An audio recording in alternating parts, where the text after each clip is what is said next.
अधिकारियों के नाम सामने आए हैं और ये वो अधिकारी हैं जो बलरामपुर में उस वक्त पोस्टेड थे, क्योंकि बिना पुलिस कर्मियों के, पुलिस अधिकारियों के मिली भगत के ये पूरा जो खेल है धर्मांतरण का वो चल नहीं सकता था। तो छांगुर बाबा का साथ किसने दिया, छांगुर बाबा को किसने बचाया? और जैसे कि हमने आपको बताया कि जब भी कोई शिकायत करने की कोशिश करता था तो पुलिस उल्टे उनके ऊपर ही केस कर देती थी। तो भाई वो पुलिस अधिकारी कौन थे जो छांगुर बाबा को संरक्षण दे रहे थे? और दूसरी बात यह कि उनको छांगुर बाबा से क्या फायदा हो रहा था? क्या पैसे लिए जा रहे थे? क्योंकि करोड़ों की फंडिंग अगर विदेशों से आ रही थी तो इन पुलिस वालों का मुंह कैसे बंद किया जा रहा था? क्या पैसों के जरिए ही बंद किया जा रहा था? क्या इसका कारण था? कौन कौन से पुलिसकर्मी थे? इन सब बातों की जो जांच है वो तेजी के साथ आगे बढ़ रही है इस पूरे मामले को लेकर।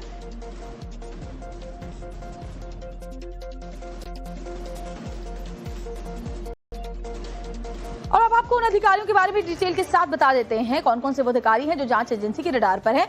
तो बलरामपुर के 4 अफसर खास तौर पर इस रडार पर है। सभी पर जलालुद्दीन उर्फ छांगुर बाबा की मदद का आरोप है। यूपी एटीएस की गोपनीय जांच में सभी के नामों का भी खुलासा हुआ है। अगर आपके रैंक के बारे में बताएं तो इनमें एसडीएम है, 2 सीओ है, एक इंस्पेक्टर की भूमिका संदिग्ध रही है। और ये सब साल 2019 से 2024 के बीच बलरामपुर में ही इनकी तैनाती थी, पोस्टिंग थी। अधिकारियों पर छांगुर के इशारे पर काम करने के आरोप लगे हैं। आरोप यह भी है कि छांगुर के एक इशारे पर ये अधिकारी कुछ भी करने को तैयार रहते थे। वहीं इस बात की भी जांच हो रही है कि कहीं फंसाने के लिए छांगुर ने इनका नाम तो नहीं लिया। सबूत मिलते ही सभी आरोपी अफसरों पर कार्रवाई भी होगी। आपको भी बताते हैं कि आज खत्म हो रही है छांगुर और नसरीन की कस्टडी रिमांड। और ये वो अधिकारी हैं जिन्होंने इस पूरे साजिश के दौरान छांगुर बाबा का साथ दिया है, ऐसे आरोप लगे हैं। और बदले में उन्हें क्या फायदा हुआ है ये भी जांच का विषय है। छांगुर पीर के धर्मांतरण से जुड़े नेटवर्क की किताब बहुत बड़ी है और इस बड़ी किताब के कई पन्ने पुलिस अफसरों और प्रशासनिक अफसरों की मिली भगत से लिखे गए हैं। एसटीएफ ने इस मामले की गोपनीय जांच की है। एटीएस ने जो पड़ताल की, रिमांड की अवधि के दौरान छांगुर पीर से जो पूछताछ में फैक्ट सामने आए हैं उसमें तहसील से जुड़े और पुलिस प्रशासन से जुड़े कई अफसरों के नाम शामिल हैं। एक एडीएम की भूमिका संदिग्ध है। 2 सीओ और एक इंस्पेक्टर छांगुर नेटवर्क के लिए काम किया करते थे। अब छांगुर पीर के धर्मांतरण से जुड़े नेटवर्क की किताब बहुत बड़ी है और इस बड़ी किताब के कई पन्ने पुलिस अफसरों और प्रशासनिक अफसरों की मिली भगत से लिखे गए हैं।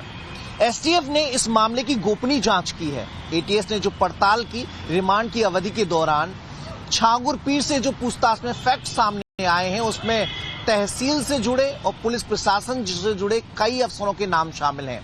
एक एडीएम की भूमिका संदिग्ध है। 2 सीओ और एक इंस्पेक्टर छांगुर नेटवर्क के लिए काम किया करते थे।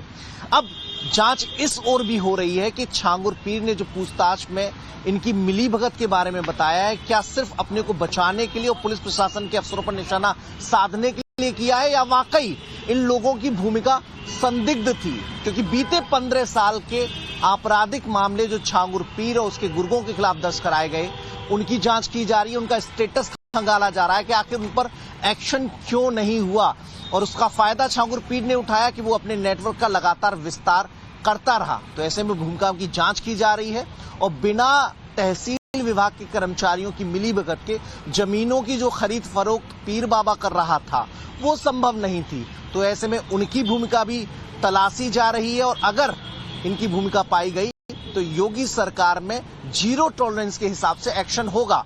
अब एडीएम, 2 सीओ और एक इंस्पेक्टर फिलहाल सवालों के घेरे में हैं और इनकी एसटीएफ गोपनीय जांच भी कर रही है। विशाल वर्मा के साथ मनीष यादव, टाइम्स नव भारत, लखनऊ। यादव हमारे साथ लाइव जुड़े भी हुए। मनीष, बड़ी बात आपने अपनी रिपोर्ट में कही कि धर्मांतरण की इस किताब में कई ऐसे नाम हैं जिनमें कई